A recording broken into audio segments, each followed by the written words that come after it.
Sir ನಮಸ್ಕಾರ. ಡಾಂಬರ್ ರೋಡ್ಗಿರ ಅಂತ ಒಂದು 2 ಎಕರೆ 1 ಗುಂಟೆ ಜಾಗ ಸರ್ ಇದು. ನೋಡಿ ಏನು ಬಾಳೆ ಹಾಕಿದ್ದಾರೆ ಇದೆ ಸರ್. ನೋಡಿ ಎಲ್ಲ ರೆಡಿಯಾಗಿದೆ. ಒಂದು ಬೋರ್ವೆಲ್ ಇದೆ, ಡ್ರಿಪ್ ಇದೆ, ಬಾಳೆ ಎಲ್ಲ ಹಾಕಿದ್ದಾರೆ. ಟಾರ್ ರೋಡ್ ಅಟ್ಯಾಚು, NHಗೆ ಒಂದು 3 ಕಿಲೋಮೀಟ್ರು ಅಷ್ಟೇ. ನೋಡಿ ಎದುರುಗಡೆ ಎಲ್ಲ ಫಿನಿಶಿಂಗ್ ಆಗಿದೆ. ಇವರು ಕೂಡ ಎಲ್ಲ ಮಾಡಿದ್ದಾರೆ. ಇದೇ ಥರ ಈ ಲ್ಯಾಂಡ್ ಸರ್ ಸೇಲ್ಗಿರೋದು. 2 ಎಕರೆ 1 ಗುಂಟೆ, ಎಲ್ಲ ಸೋಲಾರ್ ಫೆನ್ಸಿಂಗ್ ಆಗಿದೆ. ಒಂದು ಬೋರ್ವೆಲ್ ಇದೆ. ಸಿಂಪಲ್ ಒಂದು ಸೀಟ್ನ ಮನೆ ಈ ಥರ ಮಾಡ್ಕೊಂಡಿದ್ದಾರೆ. ಒಳ್ಳೆ 2ನೇ ಫಸಲು ಬಾಳೆ ಬೆಳೆದಿದ್ದಾರೆ. ಕೆಂಪು ಭೂಮಿ. NHಗೆ ಒಂದು 3 ಕಿಲೋಮೀಟ್ರ್ ಸರ್. ಮೈಸೂರಿಗೆ ಒಂದು 45 ಕಿಲೋಮೀಟ್ರ್ ಆಗುತ್ತೆ.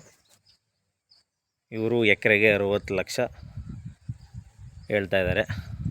ಸ್ಲೈಟ್ಲಿ ನೆಗೋಷಿಯಬಲ್ ಆಗುತ್ತೆ, ಮಾಡಿಕೊಡ್ತೀನಿ ಅಂತ ಹೇಳ್ತಿದ್ದಾರೆ ಸರ್ ಓನರು. ಸೂಪರ್ ಜಾಗ ಮಾತ್ರ, ಟಾರ್ ರೋಡ್ ಅಟ್ಯಾಚು.